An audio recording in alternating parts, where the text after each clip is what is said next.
Assalamualaikum warahmatullahi ta'ala wabarakatuh. Alhamdulillahi rabbil alamin. Wabihi nasta'in ala umuri dunya waddin. Wassalatu wassalamu ala ashrafil anbiya'i wal mursalin Sayyidina wa maulana Muhammadin wa ala alihi wa sahbihi ajma'in. Amma ba'du. Bismillahirrahmanirrahim.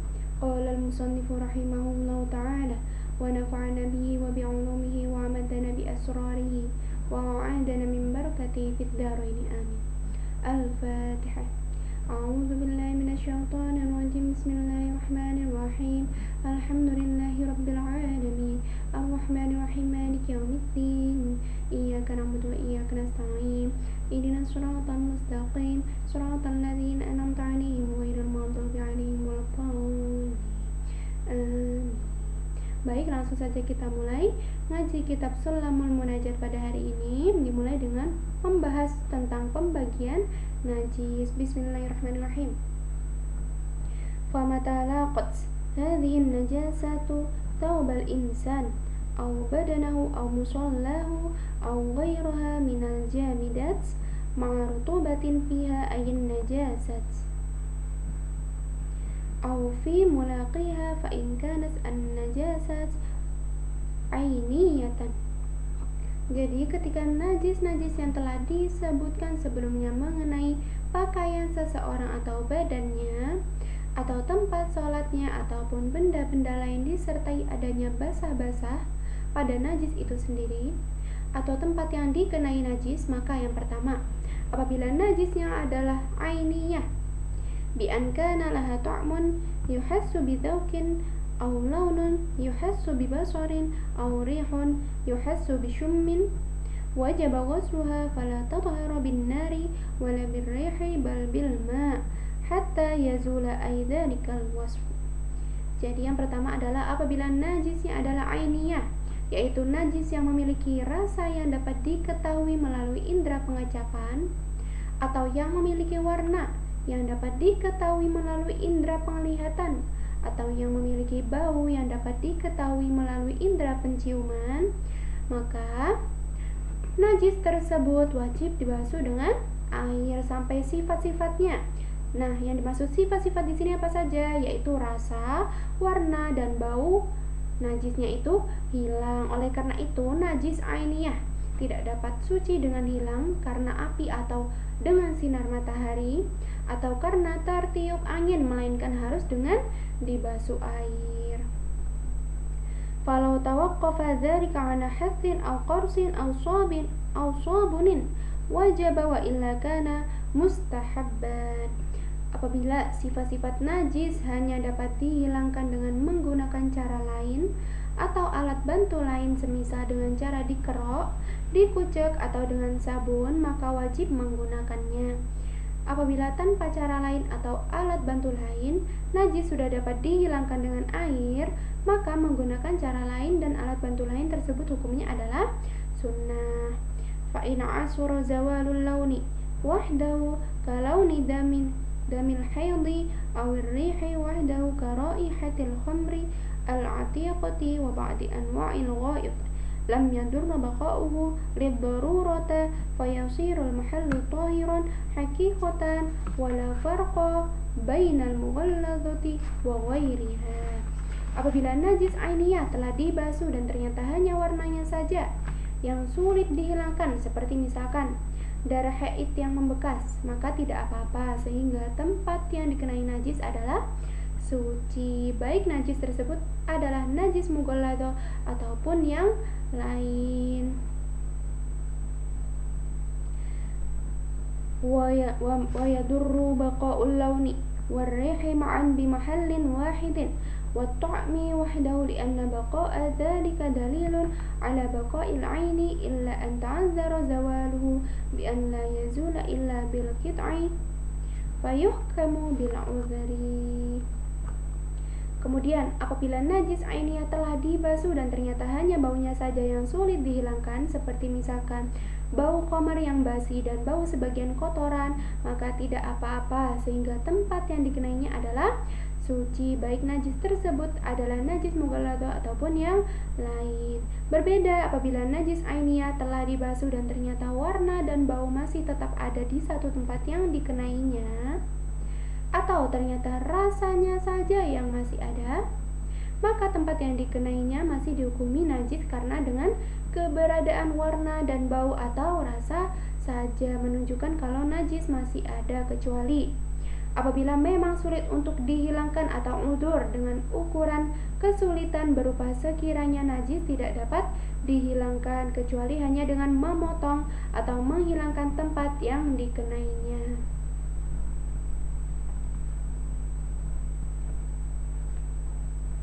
ويجوز ذوق المحل إذا غلب على ظنه زوال طعمه بعد الغسل للحاجة كما لو اشتبه عليه متنجس وطاهر فإنه يجوز له الذوق ليعرف الطاهر من غيره بخلاف ما إذا كانت النجاسة محققة فيحرم.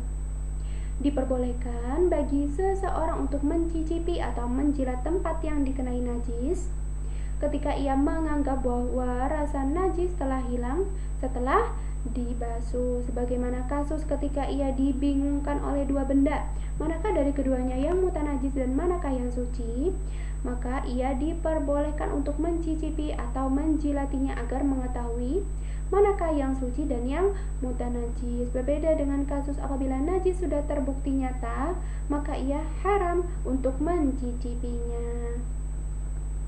ثم يزيد بعد زوال الأوصاف في شيء من نجاسة الكلب والخنزير 6 غسلات ليكمل السبع واحدة منها أي 7 ممزوجة بتراب يتكدر به الماء ويصل بواسطته إلى جميع أجزاء المحل المتنجس ولا فرق بين الطين الرطب وغيره ويكفي عبار رمل tahurin fala yakfi najisun wala musta'malun.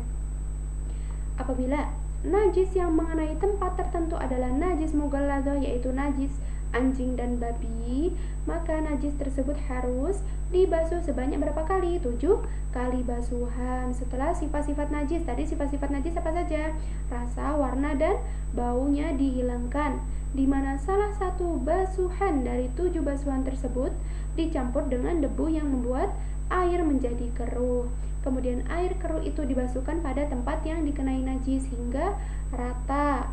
Mengenai debu yang digunakan untuk mengeruhkan air, tidak ada perbedaannya apakah debu tersebut berupa lumpur ataupun yang lainnya. Selain itu, boleh juga debu yang digunakan adalah debu pasir. Syarat debu yang harus digunakan adalah debu yang suci dan mensucikan, yaitu bukan yang najis, misalkan debu yang terkena najis, atau yang musta'mal, misal debu bekas tayamum.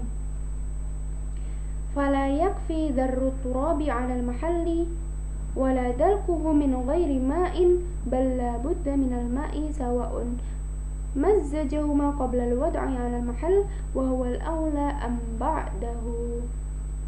Najis mughalladhah belum suci apabila hanya ditaburi dengan debu dan digosok-gosok saja tanpa menggunakan air, melainkan syaratnya harus mencampurkan air dengan debu. Baik tercampurnya air dan debu adalah sebelum menimpakannya pada tempat yang dikenai najis, atau cara ini adalah yang lebih utama, atau setelah menimpakannya pada tempat tersebut.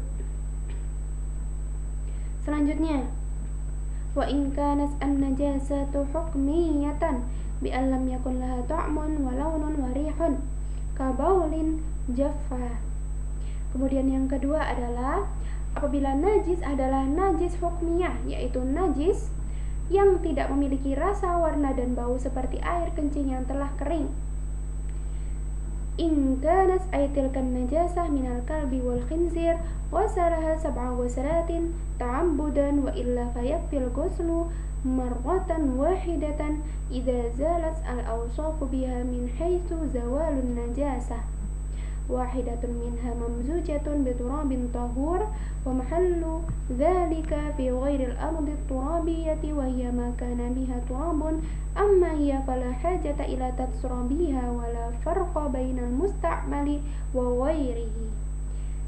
Maka yang pertama adalah apabila najis hukmiyah termasuk najis anjing dan babi atau mughalladah, maka wajib dibasuh sebanyak 7 kali basuhan karena ta'abbudi, di mana salah satu dari 7 basuhan tersebut harus dicampur dengan debu yang suci dan mensucikan. Oleh karena itu, najis mughalladah tidak dapat suci hanya dengan 1 kali basuhan saja atau dengan 1000 kali basuhan pun tanpa salah satu basuhan dicampur dengan debu. Syarat satu basuhan yang harus dicampur dengan debu adalah apabila tempat yang dikenai najis bukan tempat yang berdebu. Apabila tempat yang dikenai najis sudah berdebu, maka tidak perlu mengeruhkan air dengan debu sebelum dibasuhkan. Wa in kanat min ghairihi ma ghasalaha marratan wahidatan wa yakfi jaryu al-ma'i 'ala al-mahalli bi nafsihi wa bi ghairihi marratan wa yustahabbu fi ghairi al-mughalladati ba'da izalati al-awsaf ghasluha marratan tsaniyah wa tsalitsah. Yang kedua adalah apabila najis hukmiyah bukan najis mughalladah, maka cukup membasuhkan air pada tempat yang dikenainya dengan 1 kali basuhan. Bahkan tempat tersebut dapat suci hanya dengan dialiri air, baik mengalir sendiri atau tidak. Apabila najis telah dihilangkan sifat-sifatnya, kemudian dapat disucikan dengan 1 kali basuhan, maka disunahkan menambahkan basuhan yang kedua. Kemudian yang ketiga, artinya disunahkan menggantikan basuhan. Kemudian kita memasuki pembahasan mengenai air kurang 2 kullah versus air 2 kullah. Wa yajibu ayyushtaratu fi tuhril mahalli sabbul ma'i 'ala al-maghsulil mutanajjis wa 'adamu 'aini najasatin fihi walau ma'fuwan 'anha idza kana al-ma'u duna al-qullatain fa in waradat an-najasatu 'alayhi tanajjasa bimulaqatiha walau tahara ina'an adara al-ma' 'ala jawafihi ba'da izalati jirmin najasah minhu fa in lam yazal al-jiramu tanajjasa al-ma'u listiqrarihi ma'an najasati fil ina'i.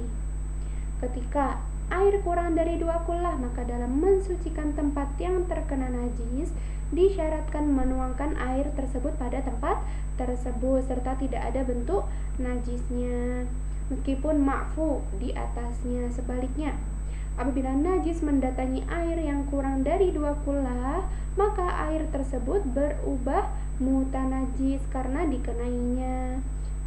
Apabila seseorang ingin mensucikan wadah yang terkena najis, maka ia cukup memasukkan air ke dalamnya, kemudian memutar-mutarkannya setelah bentuk najis telah dihilangkan terlebih dahulu. Tetapi apabila bentuk najis belum dihilangkan, kemudian ia memasukkan air ke dalam wadah dan memutar-mutarkannya, maka air tersebut berubah menjadi mutanajis karena terkena najis yang berada di dalam wadah. Ammal ma'ul katsir fala farqa fihi baina kaunihi waridan 'ala al-mahallil mutanajjisi aw la. Adapun air banyak, yaitu 2 kullah atau lebih, maka tidak masalah baik yang air banyak mendatangi najis atau didatanginya. Fa in adkhala al-mutanajjisa fihi ayil ma'il qalil lam yadhur ayil mutanajjisu wa tanajjasa al-ma'a mulaqihi wa mulaqihi fala yutahhiru ghayrahu li dha'fihi wa taghayyurihi. Apabila ada seseorang memasukkan benda yang terkena najis ke dalam air yang sedikit, yaitu kurang dari 2 kullah, maka benda tersebut belum suci, malahan air dan bagian yang dikenai air menjadi mutanajis. Wala buddah min asri thawbi min al-bawli wa nahwi qabla wad'ihi fil ina'i hatta yazula jirmun najasah bihaitsu la tabqa rutubatan tanfasilu bi khilafi ma law subba alaihi min nahwi ibriqin fa innahu la yushtaratu 'asruhu qabla sabbi kama annahu la yushtaratu 'asruhu ba'da al-ghusli.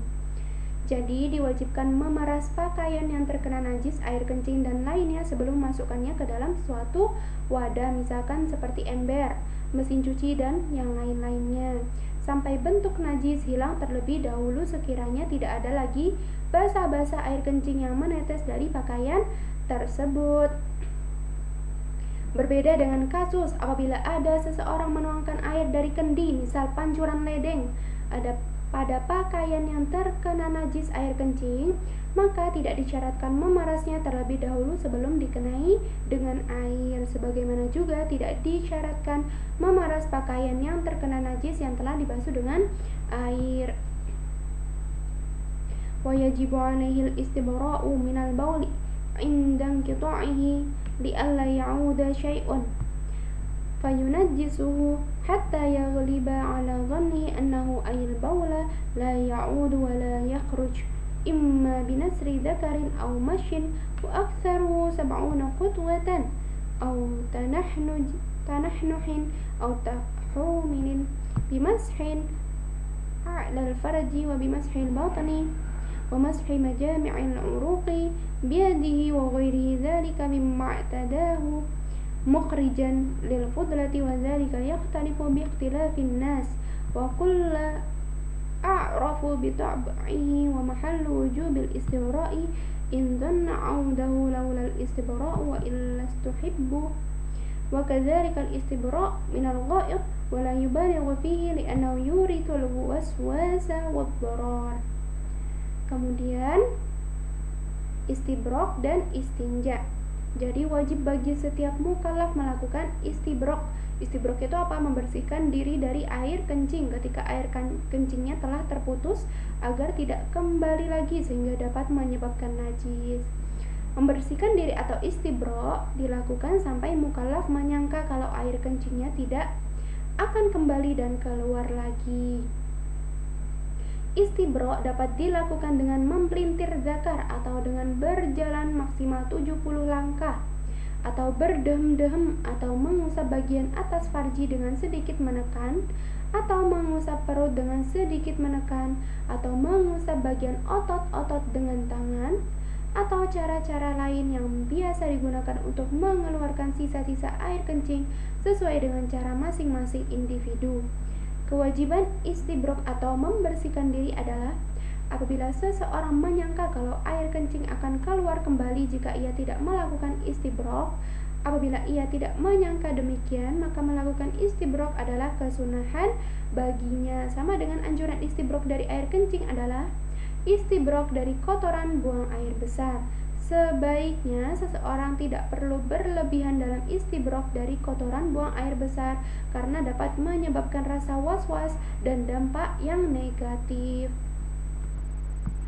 Tsumma ba'dal istibra'i, kemudian setelah melakukan istibrok atau membersihkan diri, yastanji wujuban 'inda iradati nahwi sholatin aw dayiqin waqtin wa yurqi wujuban waqtal istinja'i minal gha'id duburahu hatta yasula ma fi tabaqatihi ay tadha'ifihi minan najasah wa yudliku ay dubur hatta yaghliba ala dhannihi zawalu ta'min najasah wa lawniha wa rihiha wa yu'tamadu fi ghusli dubur ala usbu'ihi al-wusta wa yusta'malu minal ma yaghlibu ala dhanni zawalun najasah wa yadliku yadahu ba'da ghusli dubur wa yandahu farjahu wa sarawilahu ba'da istinja'i daf'an lil waswasi.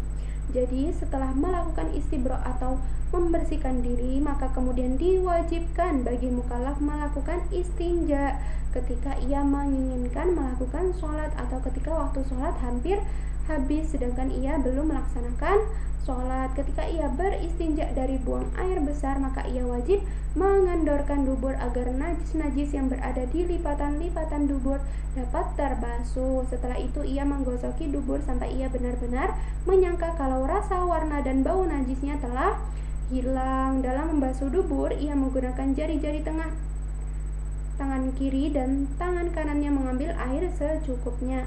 Sekiranya menurut sangkaan air yang diambil dapat menghilangkan najis. Setelah membasuh dubur, ia menggosoki tangannya. Setelah itu ia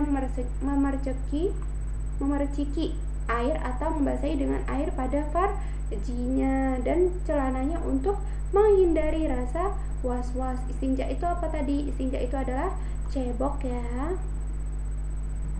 Wa mata laqat an-najasat al-madhkura al-ma'a fa in kana kullatain min mahdil ma'i walau musta'malan lam yanjus ayil ma'u illa in mughayyarat ay an-najasat ahad awsafi thalatha ta'mihi aw lawnihi aw rihihi fatanajjasa walau kana taghayyaru yasiran aw taqdiran bi an waqa'a fil ma'i najasatun muwafiqatun lahu fi sifatihi ka bawlin munqati'in ar-raihati wa ta'min wal lawni fa yuqaddiru bi mukhalifin ashaddu ka hiddati khallin wa sawadi hibrin wa zaka'i miskin fa in kana bihaythu yughayyiruhu adna taghayyurin fal ma'u najisun. Kemudian kita masuki pembahasan mengenai hukum air ketika terkena najis dan cara mensucikannya.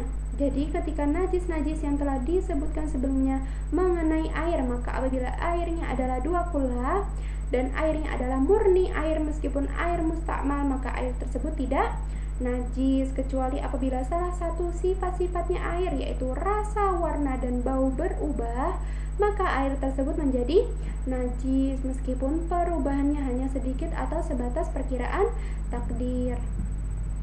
Apabila perubahan air yang disebabkan oleh najis adalah perubahan perkiraan, misalnya air kejatuhan oleh najis yang memiliki sifat-sifat yang sama dengan air seperti air kencing yang telah hilang bau, rasa, dan warnanya, maka ia dikira-kirakan melalui hal lain yang berat, misalnya keasaman cuka, kehitaman tinta, dan bau misik.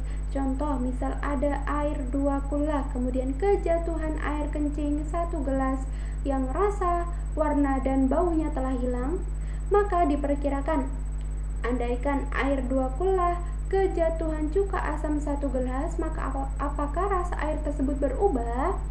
Jika berubah, maka air tersebut menjadi najis, dan jika tidak, maka diperkirakan andaikan air tersebut kejatuhan 1 gelas tinta hitam, maka apakah warna air tersebut berubah? Jika berubah, maka air tersebut menjadi najis, dan jika tidak, maka diperkirakan lagi andaikan air tersebut kejatuhan 1 gelas misik, maka apakah bau air tersebut berubah? Jika berubah, maka air tersebut menjadi najis, dan jika tidak, maka air tersebut tetap suci.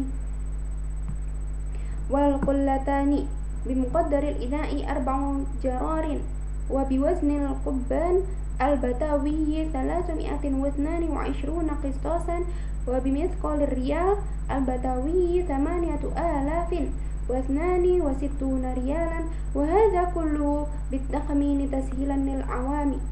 Ukuran air 2 kullah adalah apabila dengan ukuran wadah maka seukuran 4 wadah, apabila dengan ukuran wadah Betawi maka seukuran 322 kati, maka apabila dengan ukuran rial Betawi maka seukuran dengan 8062 rial.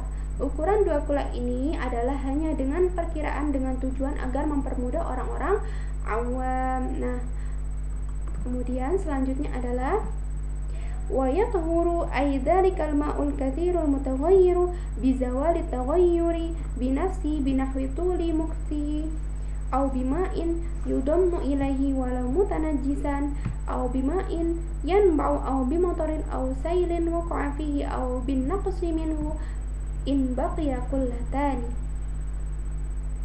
Air banyak yang menjadi najis karena berubah sifat-sifatnya, sebab kejatuhan najis dapat berubah menjadi suci dengan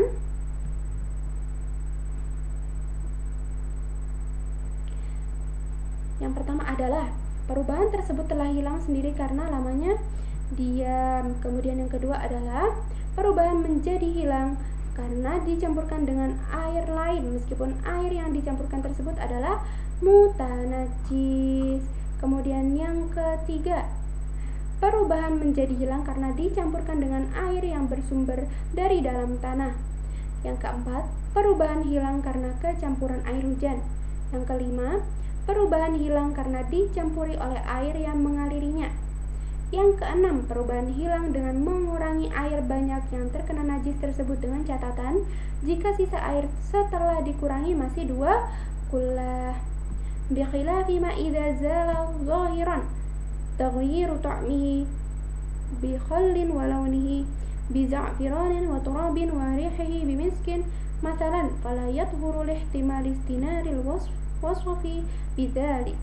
Berbeda dengan kasus apabila air banyak yang berubah sifat-sifatnya karena kejatuhan najis, kemudian perubahan tersebut dihilangkan dengan cara merubah rasanya dengan cuka, warnanya dengan za'faron atau debu, dan baunya dengan misik, maka air banyak najis tersebut belum dapat suci karena kemungkinan rasa, bau, dan warna air yang berubah sebab najis hanya tertutup bukan dihilangkan oleh rasa cuka, bau, misik, dan warna za'faron atau debu. Wa in kana ayal ma'u aqalla minhuma ayal kullatain yanjusu bil mulaqati aw ay biwusulin najisi alladhi la yu'fa anhu haitsu lam yakun al ma'u waridan wa in lam yataghayyar wahtaru katsiruna min asy-syafi'iyyah madhhab al imam Malik annal ma'a la yanjusu mutlaqan illa bitaghayyur. Apabila air adalah lebih sedikit daripada 2 kullah, maka dapat menjadi najis ketika terkena najis yang tidak dima'fu, sekiranya najis tersebut yang mendatangi air, bukan air yang mendatangi najis. Meskipun air sedikit tersebut tidak berubah sifat-sifatnya karena najis yang mengenainya. Kebanyakan para ulama bermadhab Syafi'i memilih pendapat madhabnya Imam Maliki. Sesungguhnya air tidak akan menjadi najis secara mutlak kecuali apabila berubah sifat-sifatnya. Wa yadhuru aidzarikal ma'u bi bulughihi kullatain walau bima'in mutanajjisun aw mutaghayyirin aw musta'malin haitsu lam yataghayyar al-ma'u bidzalika. Air sedikit yang najis dapat disucikan dengan menjadikannya 2 kullah dengan mencampuri air, meskipun air yang mencampurinya adalah mutanajjis, mutaghayyir. Mutaghayyir ini maksudnya adalah air yang berubah sifat-sifatnya karena tercampuri dengan benda yang suci. Sedangkan mustakmal adalah air sisa setelah digunakan untuk menghilangkan hadas dan najis. Atau mustakmal sekiranya air sedikit yang najis tersebut tidak berubah karena dicampuri air seperti yang disebutkan. Selanjutnya, tanbihun, peringatan. Al-ma'ul qalilul waridu yarfa'ul hadatha wal khabath wa la yadfa'uhuma law warada 'alaihi wa min thamma ikhtalafa al-ulama'u fi musta'malin kathirin intiha'an hal tarfa'u kathratahu isti'maluhu aula wattafaqu fi kathirin ibtida'an ala annahu yadfa'ul isti'mal an nafsihi.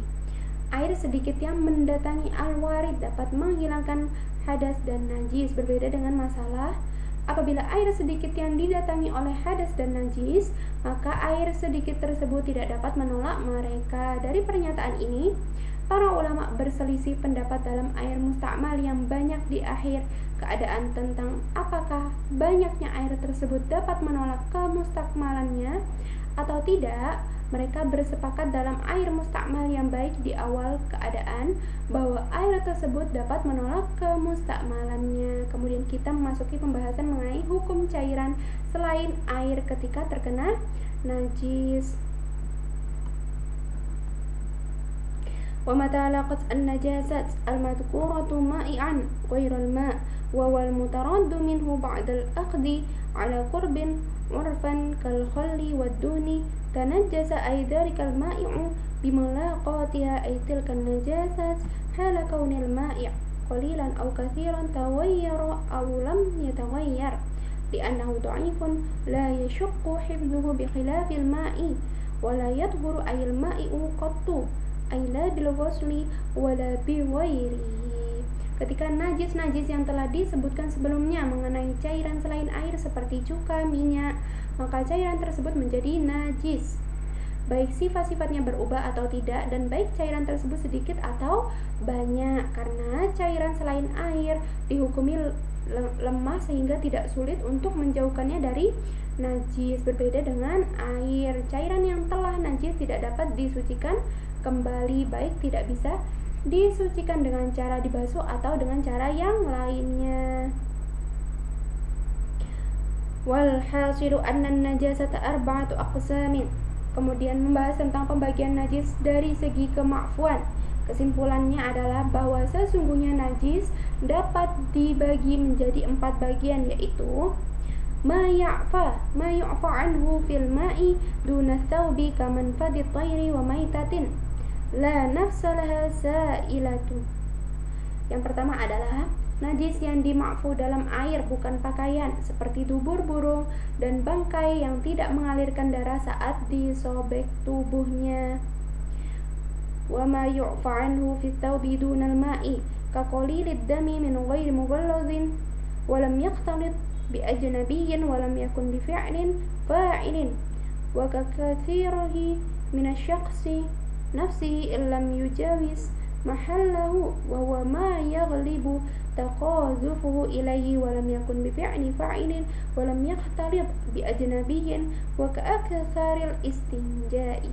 Kemudian yang kedua adalah najis yang dimakfu dalam pakaian bukan air, seperti darah sedikit dengan syarat bukan darah najis mughalladzo, tidak bercampur dengan najis yang lain, dan bukan karena kesengajaan seseorang dalam menjatuhkan najis pada pakaian, dan seperti darah banyak yang keluar dari diri seseorang dengan syarat darah tersebut tidak keluar dari batas tempat keluarnya. Maksud batas keluarnya adalah tempat yang biasanya darah menetes, bukan karena kesengajaan seseorang itu sendiri dan tidak bercampur dengan najis yang lain, dan seperti bekasnya istinja.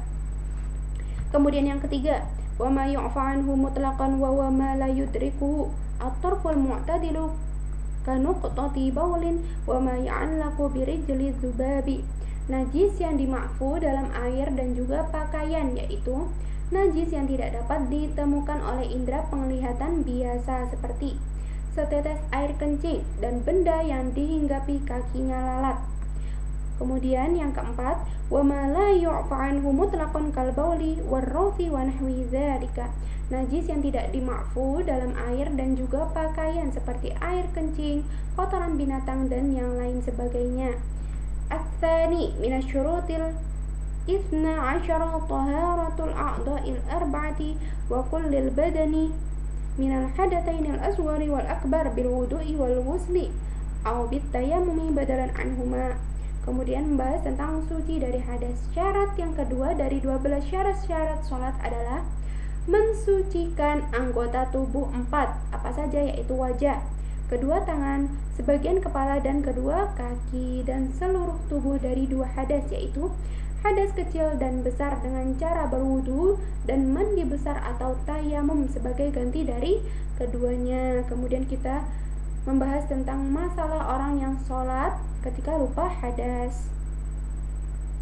Falau shalla nasiyan lil hadati usiba 'ala al-qira'ati ma lam yakun junuban wa yuthabu 'ala al-adhkari mutlaqan wa 'ala qasdihi duna fi'lihi.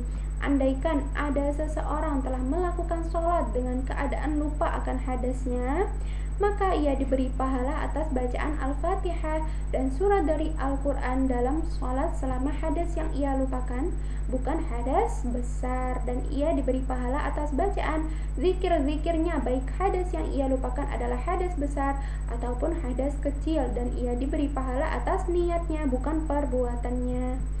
Wa'lam anna taharata tanqasimu ila ainiyatin wa hukmiyatin fal ainiyatu ma lam tatajawaz mahalla hululi mujibaha ka ghuslin najasa. Ketahuilah sesungguhnya toharo atau bersuci dibagi menjadi 2, yaitu yang pertama toharo ainiyah, yaitu bersuci yang tidak sampai melewati batas tempat yang mewajibkan bersuci, seperti membasuh najis, karena bersuci dari najis hanya terbatas pada tempat yang dikenainya. Wal hukmiyatu hiyallati tatajawazu mahalla hululi mujibiha kal wudu'i wal ghusli minal jinabati. Kemudian yang kedua adalah toharo hukmiyah, yaitu bersuci yang sampai melewati batas tempat yang mewajibkan bersuci, seperti berwudu karena seseorang kentut dari dubur tetapi Yang dibasuh adalah bagian wajah, kedua tangan, dan seterusnya, dan mandi besar karena seseorang mengeluarkan sperma dari farjinya atau mani dari farjinya, tetapi yang harus disucikan adalah seluruh tubuhnya. Selanjutnya, wa maqasidut taharati al-wudu'u wal ghuslu wa izalatun najasati wat tayammumu wa wasailuhal ma'u wat turabu wa hajarul istinja'i wad dabi'u. Tujuan-tujuan toharo atau maqasidut toharo ada 4, yaitu apa saja? Wudu, mandi besar, menghilangkan najis, dan tayamum. Adapun sarana atau alat toharoh atau bersuci maka ada 4, yaitu air, debu, batu, istinja, dan alat menyama atau kulit bangkai. Ammal wudu'u fa furuduhu ay arkanuhu sittatun faqad fi haqqis salimi wa ghairihi. Kemudian kita memasuki pembahasan mengenai rukun-rukunnya wudhu. Jadi rukun-rukun atau fardu-fardunya wudhu itu ada 6 saja bagi orang yang selamat anggota tubuhnya atau tidak. Al-awwalu, yang pertama adalah niyatut taharati lis-sholati aw niyatu raf'in hadath wa in lam yuqayyidhu bil asghari aw niyatu nahwihima ka niyatit taharati 'anil hadathi wa istibahatis sholati wa niyati fardil wudhu'i bil qalbi li'annahu mahallun niyati fala irata bima fil lisani ma'a awwali ghusli syai'in minal wajhi li'annahu zamanuha. Jadi niat berwudu bisa berupa niat toharo atau bersuci karena melakukan sholat, atau niat menghilangkan hadas meskipun tidak membatasi dengan hadas kecil, atau niat toharo dari hadas, atau niat diperbolehkan melakukan sholat, atau niat melakukan fardunya wudu. Niat dilakukan di dalam hati karena hati adalah tempatnya. Oleh karena itu, ungkapan niat yang diibaratkan oleh lisan tidak dianggap. Waktu niat dalam wudu dilakukan saat air mengenai sebagian wajah. Biasanya niat itu dibaca di dalam hati ketika basuhan wajah yang pertama dan diucapkan di dalam hati, ya, dianjurkannya. Asani, kemudian yang kedua yaitu ghuslu dhahiri jami'il wajhi walau bi fi'li ghairihi bila idnihi aw bi suqutihi fi nahwi nahri in kana dhakiran lin niyati fihi ma wa kal wajhi sa'irul a'dha'i bi khilafi ma idza hasala al-ghuslu bi fi'lihi ka ta'arrudihi lil matar wa mashyihi fil ma' fala yushtaratu fihi dhikruhu lin niyati iqamatan lahu muqamaha. Jadi yang kedua adalah membasuh wajah. Jadi rukun kedua wudhu adalah membasuh bagian luar seluruh wajah meskipun orang yang membasuh adalah bukan mutawaddi. Mutawaddi di sini adalah orang yang berwudhu dan tanpa seizinnya dengan syarat harus ingat niat.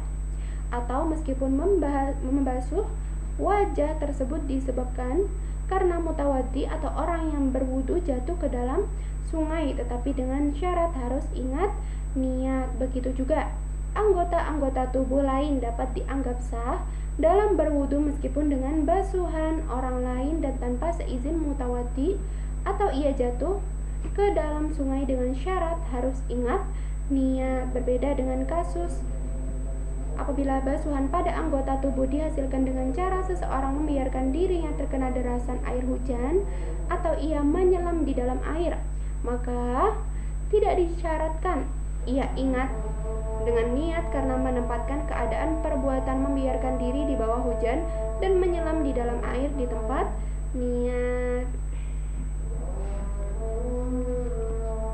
Selanjutnya, min mabda'i tastihil jabhati ay min a'la bastiha ila muntaha dzaqni wa min al-udhuni ila al-udhun wa yajibu ghuslu jami'i sya'ril wajhi zahirihi wa batinihi wa wal basharatu wa khalaluha illa batina lihiyatir rajuli wa 'aridaihi al-kathifain fala yajibu ghusluhu bal yajibu ghuslu zahirihima faqat.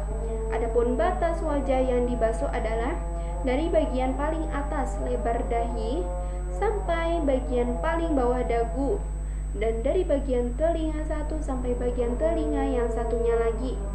Diwajibkan pula membasuh seluruh rambut wajah, baik bagian luar rambut ataupun bagian dalam rambut. Maksud bagian dalam rambut adalah kulit tempat ia tumbuh dan sela-selanya, dikecualikan adalah bagian dalam jenggot dan 2 godek tebal dari laki-laki.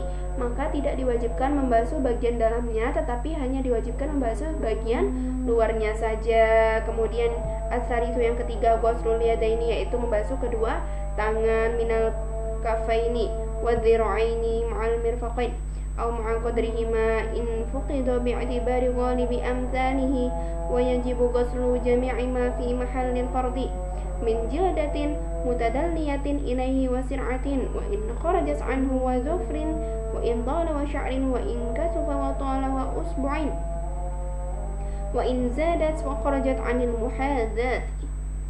Jadi membasuh kedua tangan adalah dari telapak tangan dan dhira'. Dhira' di sini adalah maksudnya bagian antara kedua telapak tangan dan 2 siku-siku, beserta siku-siku atau beserta perkiraan tempat siku-siku bagi orang yang tidak memilikinya, yaitu perkiraan tempat yang disesuaikan dengan orang-orang pada umumnya. Diwajibkan membasuh semua yang ada di bagian-bagian anggota tubuh yang difardukan dalam berwudu, seperti kulit yang terkelupas tetapi masih menempel, daging tumbuh meskipun keluar dari batas bagian-bagian yang wajib dibasuh, kuku meskipun panjang, rambut meskipun tebal dan panjang, jari-jari meskipun jari-jari tambahan dan keluar dari batas sejajar dengan jari-jari asli lainnya.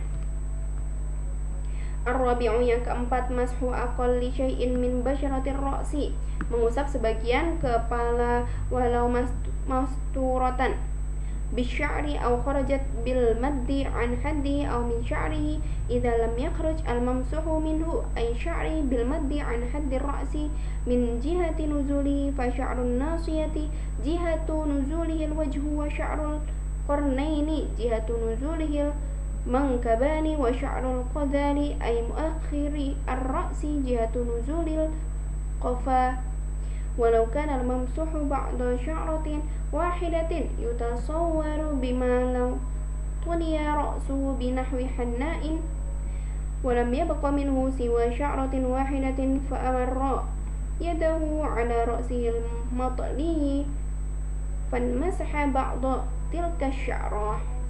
Jadi rukun wudhu yang keempat adalah mengusap sedikit bagian kulit kepala meskipun tertutup oleh rambut atau oleh panjang rambut yang keluar dari batas kepala, atau mengusap sedikit bagian rambutnya ketika rambut yang diusap tidak keluar dari batas kepala dari segi panjang terurainya. Adapun batas kepala bagi rambut ubun-ubun adalah sampai wajah. Batas kepala bagi 2 bagian rambut jambul adalah sampai 2 pundak. Batas kepala bagi rambut yang tumbuh di belakang kepala adalah sampai tengkuk. Keabsahan mengusap rambut dalam rukun wudu adalah meskipun hanya sehelai rambut saja yang terusap.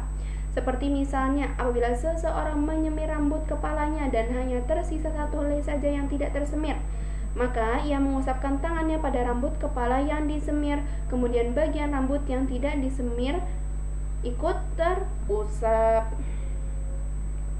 Al-qamisu, kemudian yang kelima, ghuslur rijlaini ma'al ka'baini, yaitu membasuh kedua kaki, min kulli rijlin walau fuqidal ka'bu u'tubira qadruhu min mu'tadilil khilqati min ghalibi amthalihi wa ikhtalafa al-ulama fima idza wujida al-ka'bu fi ghairi mahallihi al-mu'tad faqila yu'tabaru dhalika wa qila yu'tabaru qadruhu bin ghalibin nas wa kadza fil mirfaqi wal hasyafati.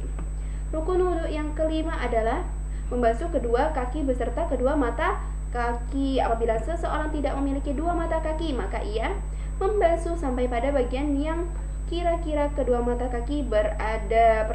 Perkiraan ini disesuaikan dengan pada umumnya para ulama berbeda pendapat tentang masalah apabila seseorang mendapati kedua mata kakinya terletak di bagian yang tidak semestinya.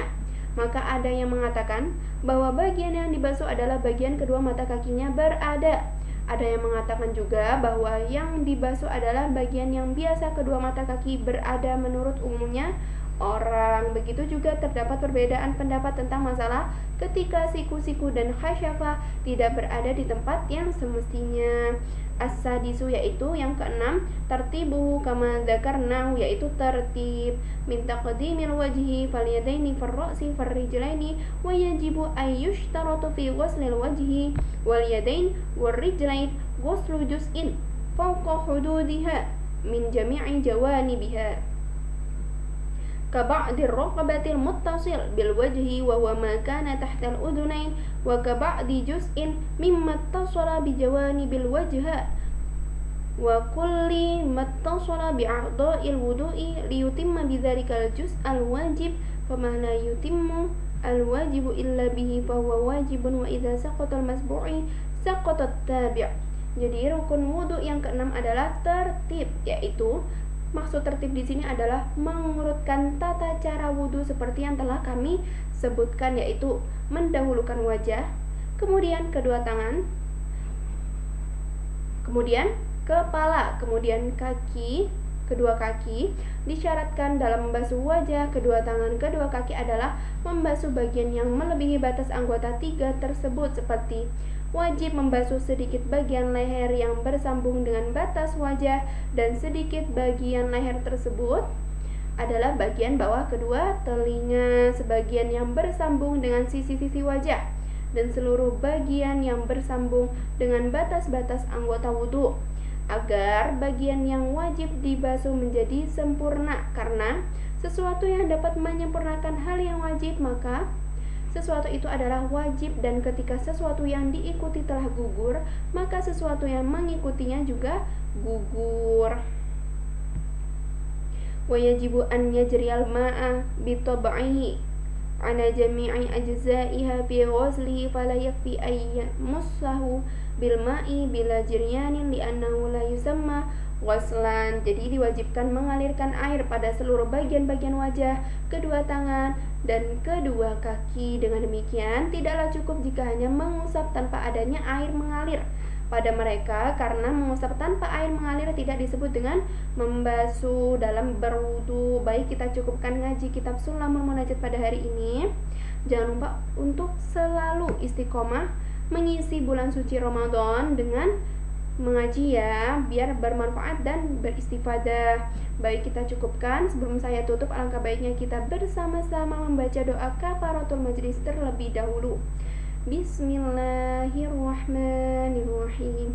Subhanakallahumma wa bihamdika asyhadu an la ilaha illa anta astaghfiruka wa atubu ilaik.